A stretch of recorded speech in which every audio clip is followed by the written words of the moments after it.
Yo, hey guys, welcome to another video. In this one, we're gonna talk about 4 things that really grinds my gears when it comes to Mobile Legends. In this video, we're gonna be discussing the physical and magical emblem. We're gonna be talking about the protection point system, golden staff, and the weekly BP limit. These are 4 things that I think is making Mobile Legends a worse game, and if not getting it removed, at least there should be some leeway or some tweaks and changes, and that's what we're going to talk about today.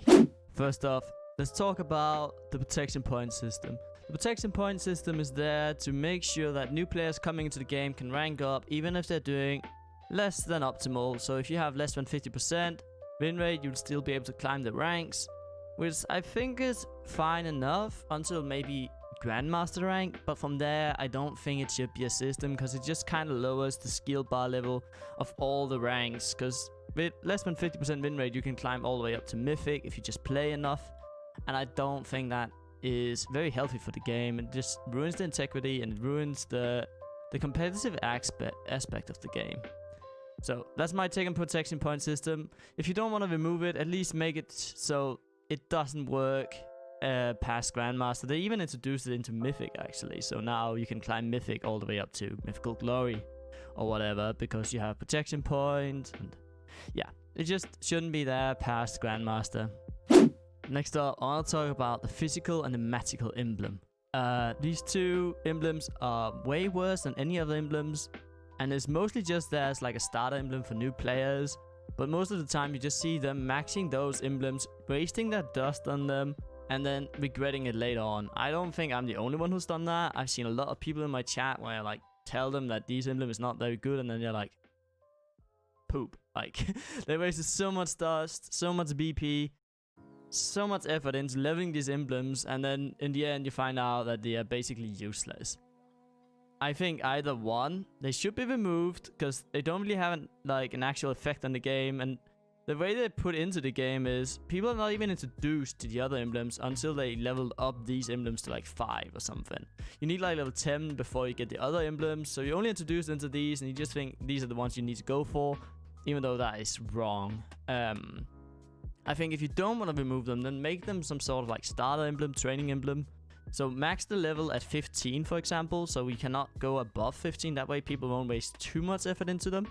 And then make it so every 5 level you gain like 3 skill points, so you can level your the tier 3, tier 1, tier 2 every 5 levels up. So at 15 you got a full max emblem.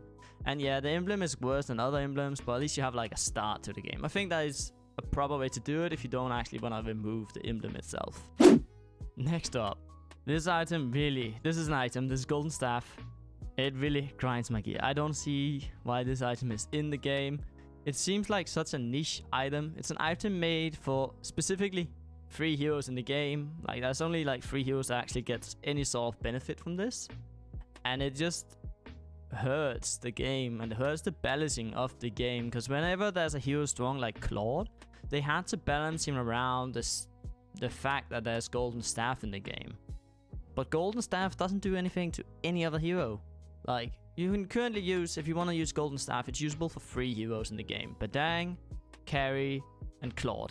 There might be some niche picks that can actually use it, but it's not in general useful. And it just seems weird to have an item in the game that's just used for 3 heroes. It's just cluttering up the game, and removing this would just make it easier to balance heroes. For example, Carry right now is getting balanced around the fact that you can buy golden staff for her. It just doesn't really make that much sense. So in my opinion, golden staff should just be removed, maybe replaced by something else, or just removed entirely, and then you can start balancing heroes more efficiently out of the utility and the kit, instead of the fact that there's an item in the game that directly impacts that specific hero. 4th and lastly, we have weekly BP limit. Alright, if you don't know this, if you do play the game a lot, which I do since I stream it 6 hours a day,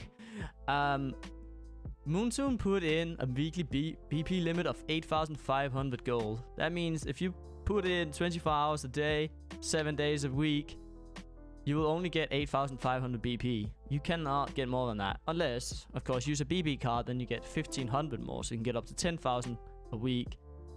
And this makes it so you can get a hero every 4th week, because a hero is 32,000 BP. And it's just such a scummy way to deal with the fact that if people play your game a lot, they ain't rewarded for it. And I don't think that's a healthy way to play the game. Like, it might stop people from grinding their game, and maybe that's some health benefits to that, but I just find it scummy. I don't feel like that should be there, especially like for content creators. It's just very unhealthy. I played the game for almost 2 years now, if not more, and I still have not unlocked every hero. And I that's the only thing I'm going for, is like unlocking all the heroes so I can actually like spend my BP and other stuff. I managed to recently max out my emblems, but heroes I still haven't unlocked. I think I'm missing like 13. And I had people gift me heroes. I think I got like 5 heroes gifted, and I bought one myself for diamonds, and then I bought a lot for hero fractions and stuff. But I don't know, the weekly BP limit, it just seems like a way to force people into buying heroes with diamonds, and I don't like that. I think if people are grinding, they should be, what's that called, rewarded for the fact that they're grinding the game and enjoying the game. So yeah, guys, that's the 4 things that really grind my gears about MLBB. Let me know in the comments what things really grinds your gears in MLBB, because I know there's a lot of things MLBB does that's a little bit questionable. I guess if I had to mention a little one, it would be all those red dots. The red dots are my enemy. I cannot play the game with red dots. It's literally the first thing I do every time I start the game, is just remove all those red dots. It's like a little bit of an OCD. I just can't have them there. But anyway, let me know what your pet peeves are in the game, and thank you for watching today's video. Have a blessed day. I'll see you in the next video. Bye. Cause I'm loving it, feeling it, touch me and being it, see what I see in it, and typical, messing around with it, mix it up, go with it, flow with it.